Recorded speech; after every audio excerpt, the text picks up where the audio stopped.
আসসালামু আলাইকুম সবাইকে। সবাই কেমন আছেন? এই দেখেন আমাদের সামনে জমিগুলো সব ধান কাটা শেষ। সবাই রোদ্রে দিয়েছে ধানগুলো শুকাইতে। শুকানো হলে ওরা উঠাই নেবে। পাশের বাসার বিল্ডিংয়ের ছাদ ঢালাইও হয়ে গেছে। আমি এখন শাক ভাজি করব, কলমি শাক। পেঁয়াজ মরিচ কাটি নিয়েছি, এখন উঠাই দিব। এখন পেঁয়াজ মরিচটা ভাজে নিব। আমি এখানে কলমি শাকগুলো দিব, একটু ভাজা হোক।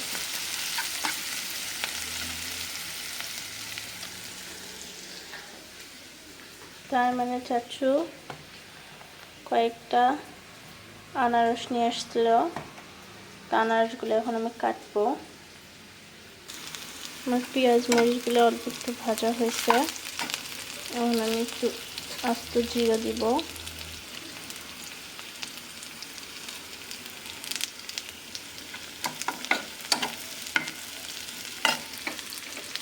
জিরাটা ভাজা হলে আমি এখন শাকগুলো দিয়ে দিব। আমি শাক দিছি।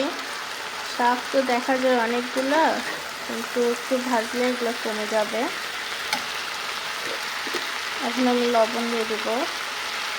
শাকে বেশি পরিমাণে লবণ দেওয়া যায় না, যেটা কমে যায়।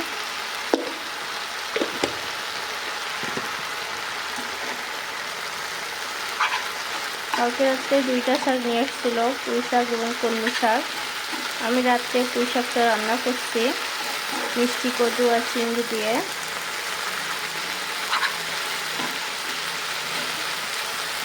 এটা একটু হোক, আমি এখানে ঢাকা দেব, সিদ্ধ হবে।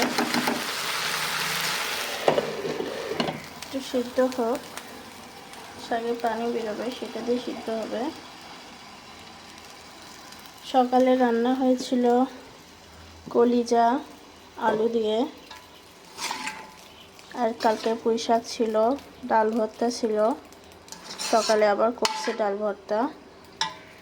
এগুলোতে সকালে খাবার খাওয়া হয়েছে, তো ভাবলাম শাকটা যেহেতু পড়ে আছে, শাকটা রান্না করি।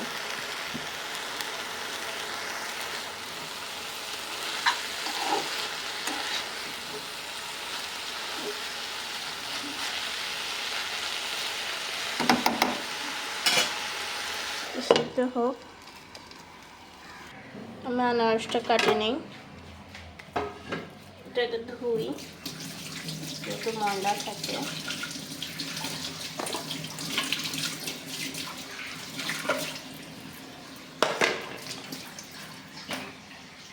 বড় আনারসের থেকে এই ছোট আনারসগুলো খেতে বেশি মিষ্টি হয়।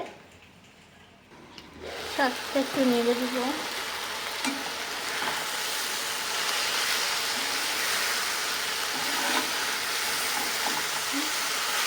কতগুলো শাক দেখা গেল, কতটুকু হয়ে গেল।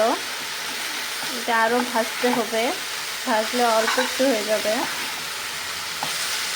আপনাদের কার কার কলমি শাক পছন্দ জানাবেন।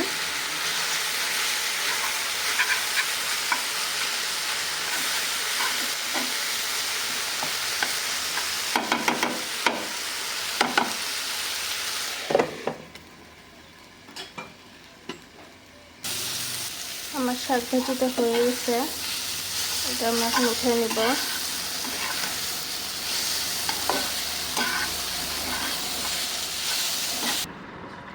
বাহিরে কত সুন্দর রোদ উঠছে। শীতকাল মানে রোদ্রে বসে থাকা, তো এখানে তো রোদ্রে বসে থাকার কোনো উপায় নেই। এখানে একটা কলা গাছ হয়েছে, একটা থেকে অনেকগুলো হয়েছে। এই গাছটায় একটা কলা ধরছে।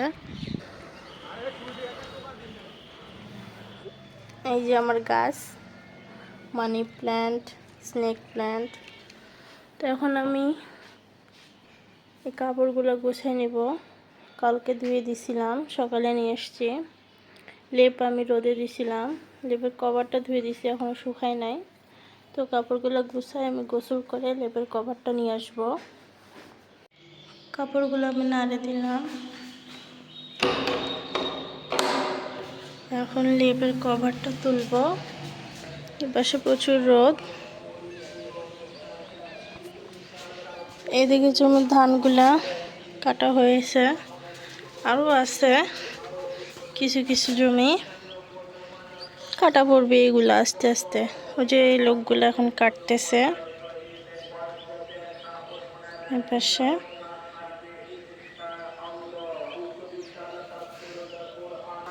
তো এখন আমি খাওয়া দাওয়া করে আইমানের কাছে যাব, যেহেতু যাই নাই, দেরি হয়েছে আজকে।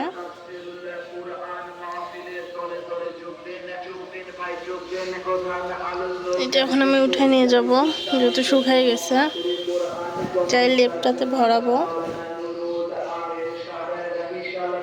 এখন আইমানদের বাসায় যাচ্ছি।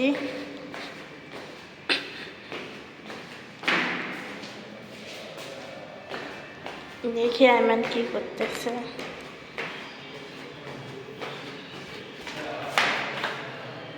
এই যে আইমান ঘুম আসিছে।